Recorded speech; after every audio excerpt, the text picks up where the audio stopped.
ओम शांति। बाबा good morning. आज अव्यक्त बाप दादा के 17 सितंबर 2023 के महावाक्य हैं। रिवाइज कोर्स 13 दिसंबर 1995 में बाबा ने मुरली चलाई थी।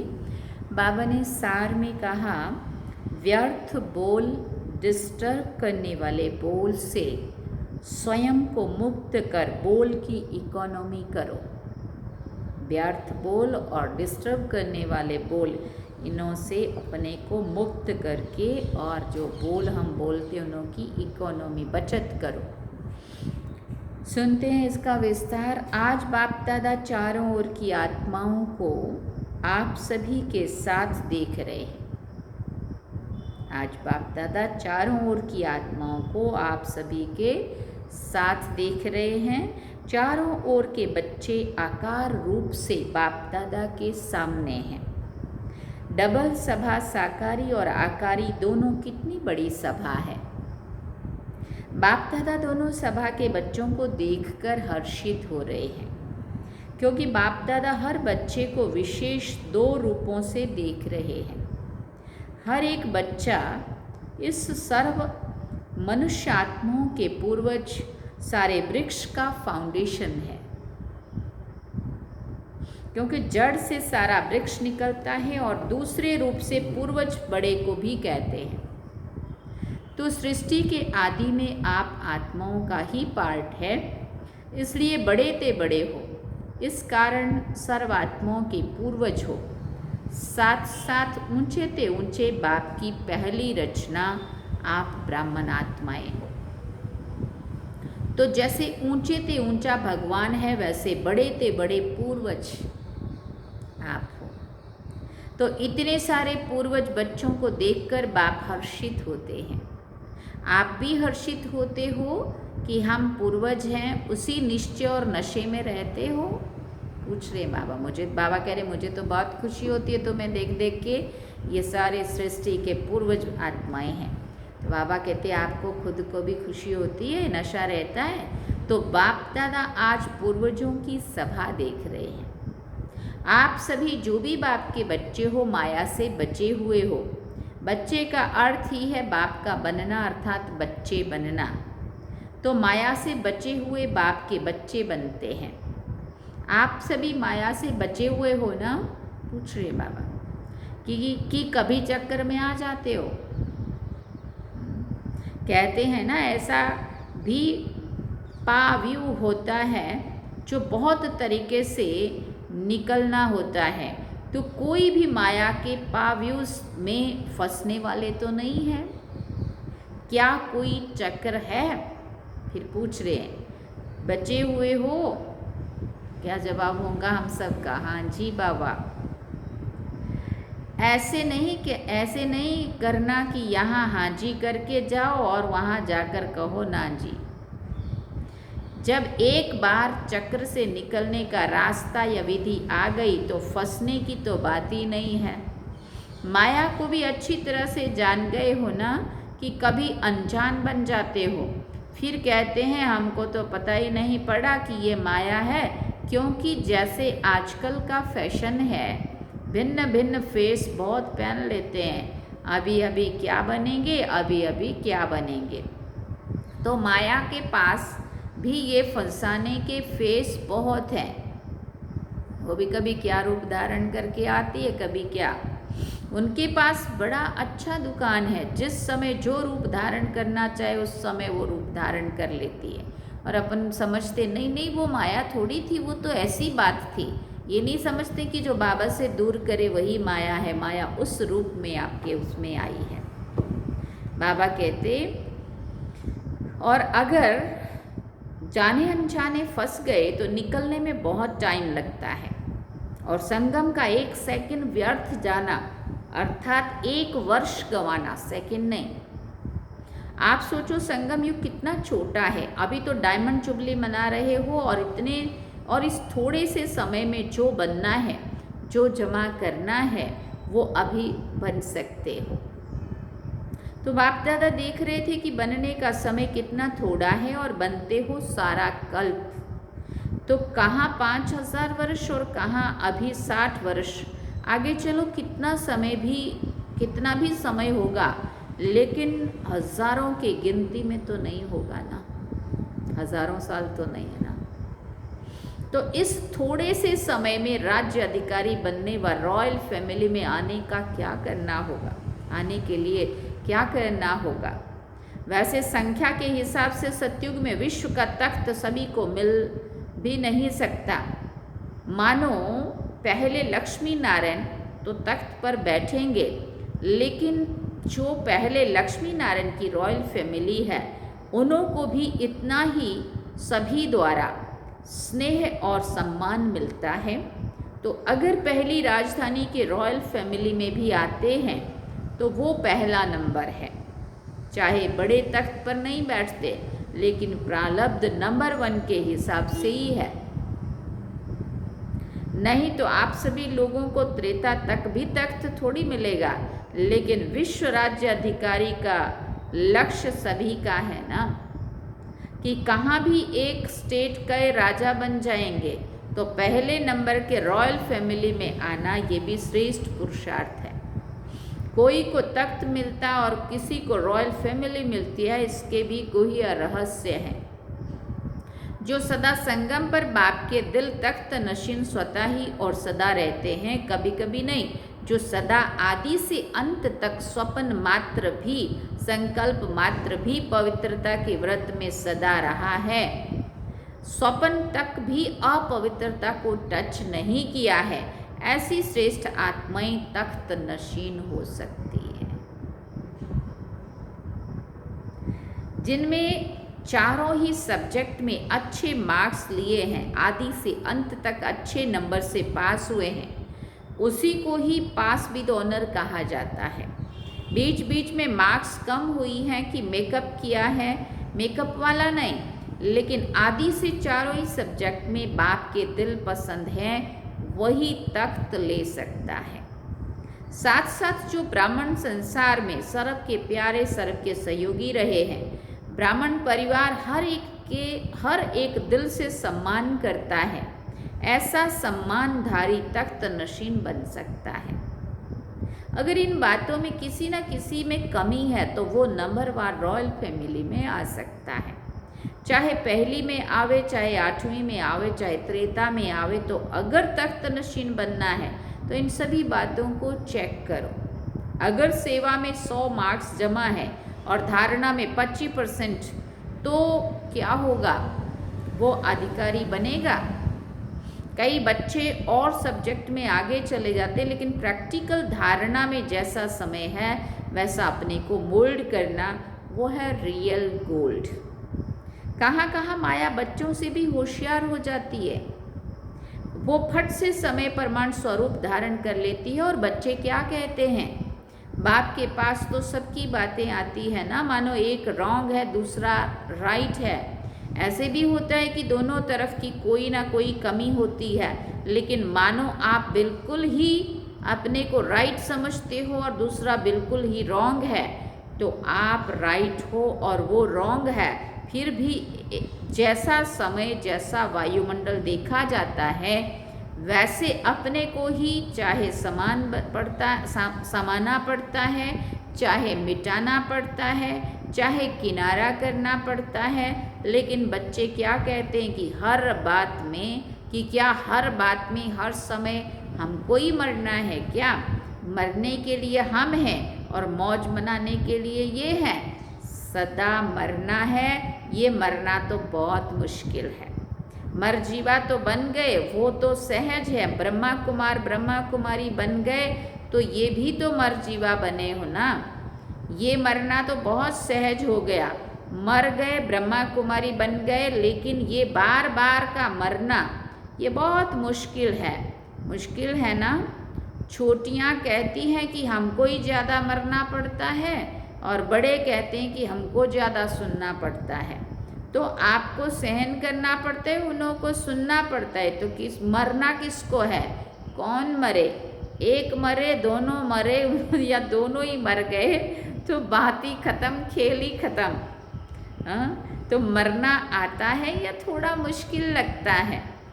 थोड़ा सांस हाँफता है, मुश्किल सांस निकलता है, तकलीफ होती है। पूछते हैं बाबा, उस समय जब कहते हो ना कि क्या हमें ही मरना है, हमें ही बदलना है, क्या मेरी ही जिम्मेवारी है बदलने की? दूसरे की भी तो है ना। आधा आधा बांट लो, तुम इतना मरो मैं इतना मरूं। बाप दादा को तो उस समय रहम भी बहुत आता है, लेकिन ये मरना मरना नहीं है। ये मरना सदा के लिए जीना है। लोग कहते हैं ना कि बिना मरे स्वर्ग नहीं मिलेगा। तो उस मरने से तो स्वर्ग मिलता नहीं है, लेकिन इस मरने से स्वर्ग का अधिकार जरूर मिलेगा। इसलिए ये मरना अर्थात स्वर्ग का अधिकारी बनना।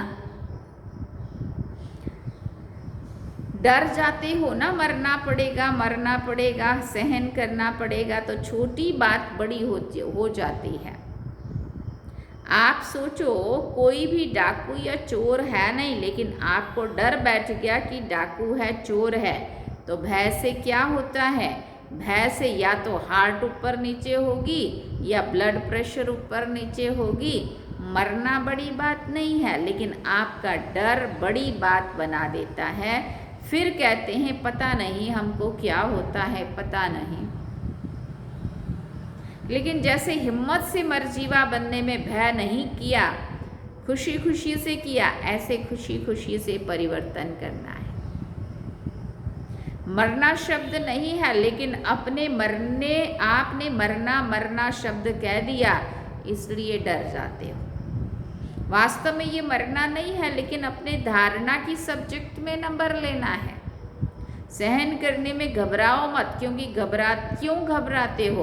क्योंकि समझते हो कि झूठी बात में हम सहन क्यों करें।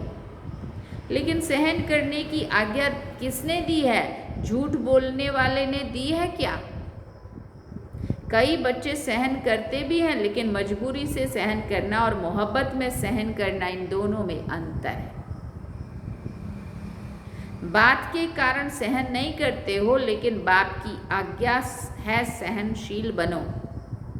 हाँ, ऐसी बात हुई इसलिए सहन करो, ऐसे नहीं, लेकिन बाबा ने कहा है सहनशीलता धारण करो। हम बाबा की आज्ञा का पालन कर रहे हैं, हम कोई उसने तकलीफ दी और तब सहन कर रहे हैं, ऐसा नहीं सोचो। तो आप बाप की आज्ञा मानते हो तो परमात्मा की आज्ञा मानना ये तो खुशी की बात है ना, कि मजबूरी है। कई तो कई बार सहन करते भी हो, लेकिन थोड़ा मिक्स होता है, मोहब्बत भी होती है, थोड़ी मजबूरी भी होती है। सहन कर ही रहे हैं तो क्यों नहीं खुशी से ही करो, मजबूरी से क्यों करो? वो व्यक्ति सामने आता है ना तो मजबूरी लगती है, और बाप सामने आवे तो बाप की आज्ञा का पालन कर रहे हैं तो मोहब्बत लगेगी, मजबूरी नहीं। तो ये शब्द नहीं सोचो, आजकल ये थोड़ा कॉमन हो गया है। मरना पड़ेगा, कब तक मरना पड़ेगा? अंत तक या 2 साल, 1 साल, 6 मास? फिर तो अच्छा मर जाएं, लेकिन कब तक मरना है? लेकिन ये मरना नहीं है, अधिकार पाना है। तो क्या करेंगे? मरेंगे? ये मरना शब्द खत्म कर दो। मर नहीं रहे, उनके लिए नहीं मर रहे हैं, लेकिन हम बाबा की आज्ञा का पालन कर रहे हैं। मरना सोचते हो तो मरने से तो डर लगता है ना। देखो अपना मृत्यु तो छोड़ो, कोई तो दूसरे का मृत्यु देखकर भी डर जाते हैं। तो ये शब्द परिवर्तन करो, ऐसे ऐसे बोल नहीं बोलो, शुद्ध भाषा बोलो। ब्राह्मणों की डिक्शनरी में ये शब्द है ही नहीं, पता नहीं किसने शुरू किया है। किया तो आप लोगों में से ही है ना, आप माना जो सामने बैठे हैं वो नहीं, ब्राह्मणों ने ही किया है। बाप दादा ने ये तो एक मिसाल सुनाया, लेकिन सारे दिन में ऐसे व्यर्थ बोल या मजाक के बोल बहुत बोलते हैं। अच्छे शब्द नहीं बोलेंगे, लेकिन कहेंगे मेरा भाव नहीं था, ये तो मजाक में कह दिया। तो ऐसा मजाक क्या ब्राह्मण जीवन में आपके नियमों में है? लिखा हुआ तो नहीं है, कभी पढ़ा है कि मजाक कर सकते हैं? मजाक करो लेकिन ज्ञान युक्त, योग युक्त। बड़े दादी हमेशा कहते थे ऐसा मजाक नहीं होना चाहिए जिससे दूसरे की आत्मा को कष्ट पहुंचे, ज्ञान युक्त मजाक हो। बाकी व्यर्थ मजाक जिसको आप मजाक समझते हो लेकिन दूसरे की स्थिति डगमग हो जाती है, आपको लग रहा है हम मजाक कर रहे हैं, दूसरे को हिला रहे हो तो पाप चढ़ रहा है। बाबा कहते हो मजाक नहीं है, तो वो मजाक दुख हुआ या दुख देना हुआ?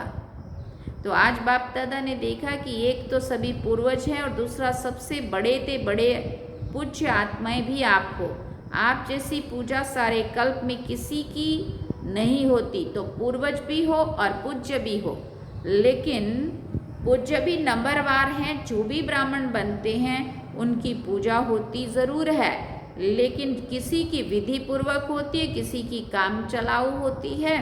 तो जो ब्राह्मण यहाँ भी योग में बैठते हैं लेकिन काम चलाओ, कुछ नींद किया, कुछ योग किया, कुछ व्यर्थ सोचा और कुछ शुभ सोचा, तो ये काम चलाओ हुआ ना। सफ़ेद बत्ती जल गई, काम पूरा हो गया। ऐसे धारणा में भी काम चलाओ बहुत है। कोई भी सरकमस्टांसेस आएगा तो कहेंगे अभी तो ऐसे करके चलाओ, पीछे देखा जाएगा। तो ऐसों की पूजा भी काम चलाओ होती है। देखो लाखों शालिग्राम बनाते, लेकिन क्या होता है? विधि पूर्वक पूजा होती है, काम चलाऊ होती है ना। पाइप से नहला दिया और तिलक भी कटोरी भर के पंडित लोग ऐसे ही कर देते हैं, ऐसे छिड़क दिया, वो सबको लग गया तिलक भी। पूज्य सभी बनते हो, लेकिन कैसे पूज्य बनते हो वो नंबरवार है। किसी की हर कर्म की पूजा होती है। दातुन का भी दर्शन होता है, दातुन हो रहा है, मथुरा में जाओ, दातुन का भी दर्शन कराते। इस समय दातुन का समय है, तो काम चलाओ नहीं बनना, नहीं तो पूजा भी ऐसे ही होगी। अच्छा, सभी टीचर्स खुश हो या कोई इच्छा अभी भी मन में है? कोई भी इच्छा होगी तो अच्छा बनने नहीं देगी। या इच्छा पूर्ण करो या अच्छा बनो, आपके हाथ में है। और देखा जाता है कि ये इच्छा ऐसी चीज़ है, जैसे धूप में आप चलते हो तो आपकी परछाई आगे जाती है और आप उसको पकड़ने की कोशिश करो तो पकड़ी जाएगी। परछाई पकड़ में नहीं आती है। और आप पीठ करके आ जाओ तो वो परछाई कहाँ जाएगी? आपके पीछे पीछे आएगी। तो इच्छा अपनी तरफ आकर्षित कर रुलाने वाली है, और इच्छा को छोड़ दो तो इच्छा आपके पीछे पीछे आएगी। मांगने वाला कभी भी संपन्न नहीं बन सकता। और कुछ नहीं मांगते हो, लेकिन रॉयल मांग तो बहुत है। जानते हो ना रॉयल मांग क्या है? अलपकाल का कुछ नाम मिल जाए, कुछ शान मिल जाए, कुछ हमारा भी नाम विशेषताओं में, विशेष आत्माओं में आ जाए, हम भी बड़े भाइयों में गिने जाएं, हम भी बड़ी बहनों में गिने जाएं। आखिर हमको भी तो चांस मिलना चाहिए। लेकिन जब तक मांगता है तब तक खुशी के खजाने से संपन्न नहीं हो सकते।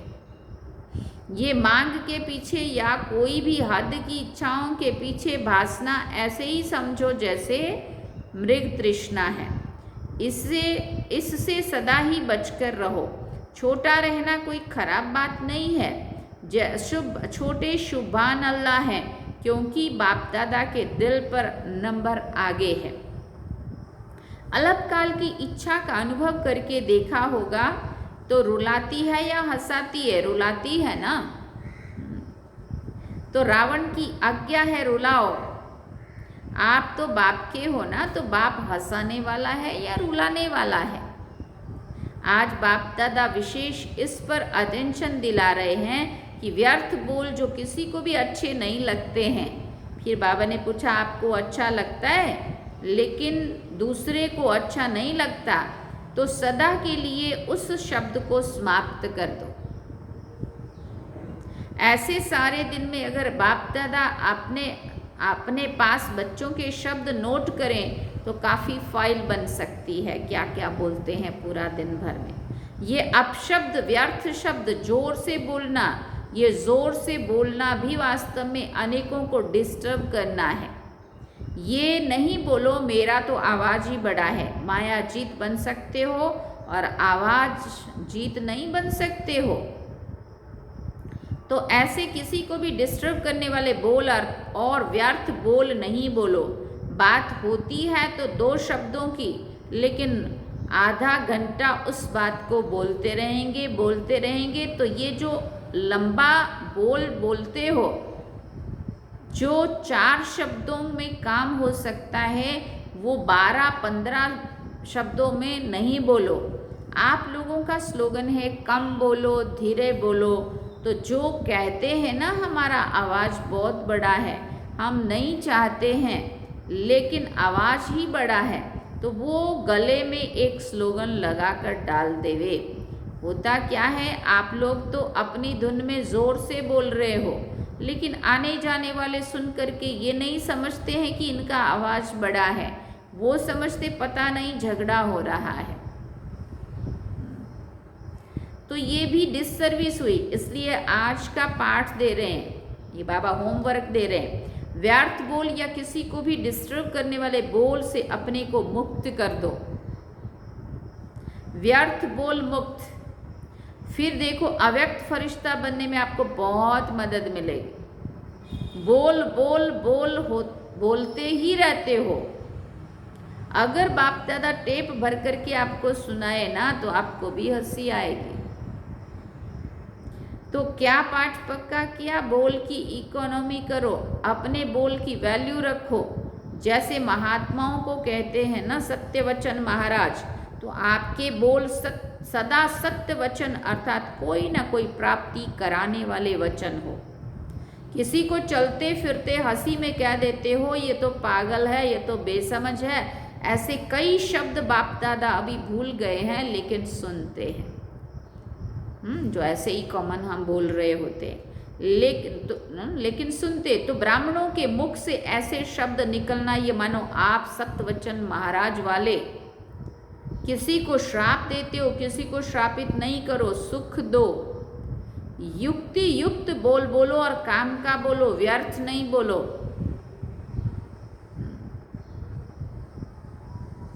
फिर बाबा ने कहा,